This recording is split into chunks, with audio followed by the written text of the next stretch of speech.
and gals. I don't know how exactly to start this speech, because whatever I would say would not be a proper introduction to a class this great.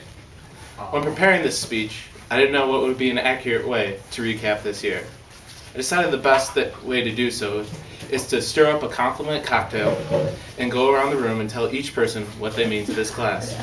So, of course, we start with Caleb Bobby Hill Adams. Caleb, you're my favorite little Republican. You have changed so much this year, and although I like the old Caleb, I adore the new Caleb. You're a gentleman, and one day you're gonna make a lady really happy. Oh yeah! Yeah! Jason Benson. What can I say? You are one of the most passionate clappers in our class, and your rap showed us that you know how to spit bars. You also have a droid, which is pretty cool. The droid is almost as cool as your brother, Joe. Joe, I had the fine pleasure of sitting next to you all year. Your ability to throw your binder against the wall is better than anyone else I have ever seen. But that does not compare to your Australian accent and your skills at pretending you are texting by using a calculator just to fool Miss Hill. Next up is Isaac Christian.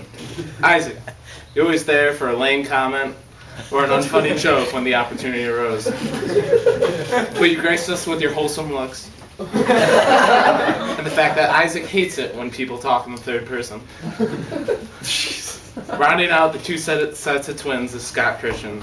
Scott, you remind me a lot of Isaac. You had a great rap, and then you backed it up later with an awesome shooting game. Page turn. I loved how you held people accountable for skipping lines, and more importantly, I love you, man. Following Scott is Josh. Josh, you're always there for class, even if you were asleep. But when you were needed, you stepped up. You were a fantastic role player. But even on your bad days, you never be as mean as Renee Duquette. Renee never said anything nice to anyone. You were loud and obnoxious. You always had a scowl on your face. And whenever we need someone to do something, you never volunteered. No wonder why Nick was always late. He was probably just scared of you.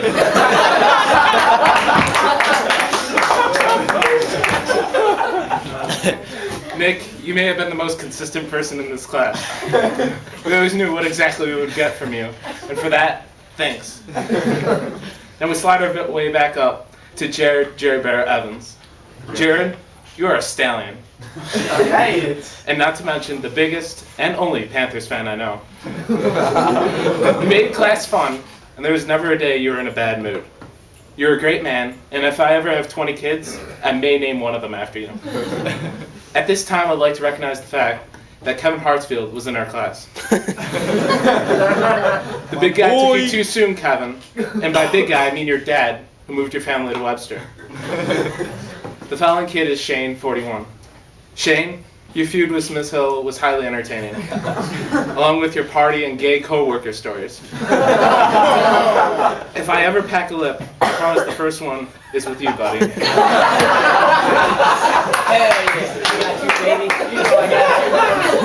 Now I turn to Emily. Emily, thanks for putting up with Shane. But I have a strange feeling you guys have grown to like each other, even if you won't admit it. Probably just made it awkward between you two. And boy, that must suck. Next is Chelsea, who is Jake's cousin. As one of the quietest kids in the class, you seem to get along with all the girls in the class. You didn't cause any trouble, and for that, I am thankful. Claire, Haley Williams once sang, "Can we pretend that airplanes in the night sky are like shooting stars?" So Claire, if you see an airplane tonight, wish that I would write your valedictorian speech, because I'm a great speechwriter. Now we go on to Jared Lepore. Jared, you're out of control. But you've created a moment that summarizes our class up, and that's taking your shirt off, in case any of you guys forgot. I'll be telling my kids about that day, just like I already told the whole school. That moment inspired a rap song, which puts you on the same level as several attractive females, Kobe Bryant and J-Mac. Sitting next to that bare-chested man is Julie. Julie undoubtedly put up with a lot of crap this year. Yeah, that's all I'm going to say about you, Julie. Yell at me if you want. I don't care, because you don't have sick flow like Frank Myra. Oh, yeah. And Frank, I'm referencing your hair, not your rap skills. Alright. And every time you open your mouth, Frank, something ridiculous came out. But not as ridiculous as what came out of Corey Nicholson's butt.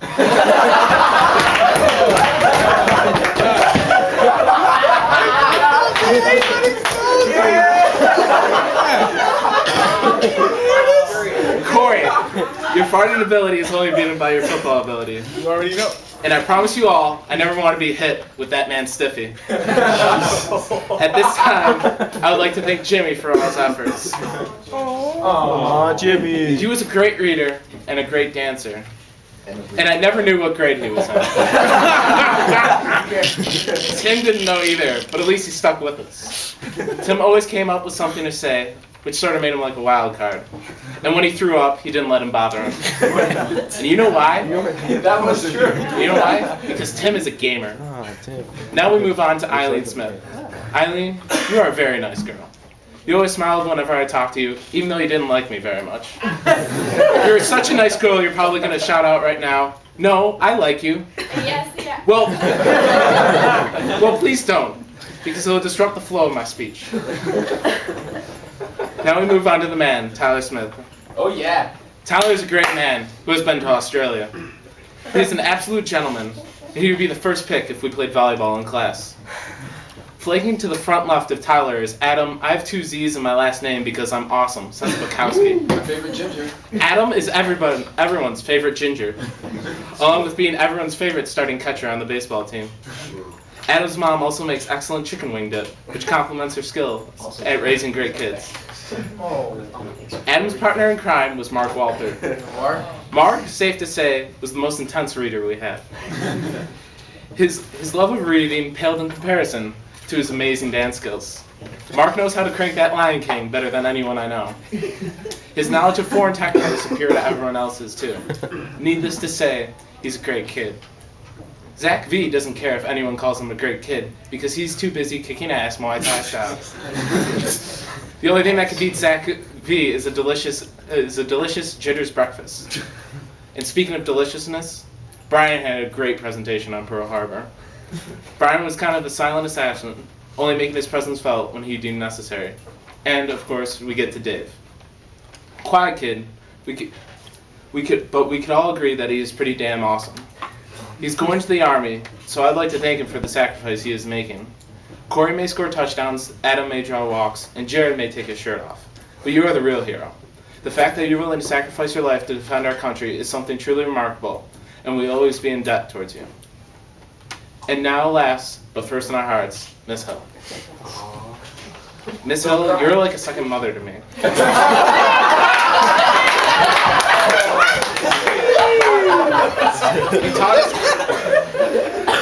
You taught us great life lessons, and I had a great time this year. You were a modern-day Thackeray. A 7-letter word sums up our time together. And it's not English. It's romance. And I don't mean that in a creepy way. Every single day you came in and dealt with our shenanigans. We pushed the limits of your patience, but in turn you pushed our limits of valuable life lessons we could learn. We will miss you, Miss Hill. And we will miss you so much. You made this year so remarkable. And safe to say, you will never have a class like ours again. Promise. I wish everyone here the best of luck after high school, and I hope you find happiness wherever you go. Stay safe, God bless, and good luck.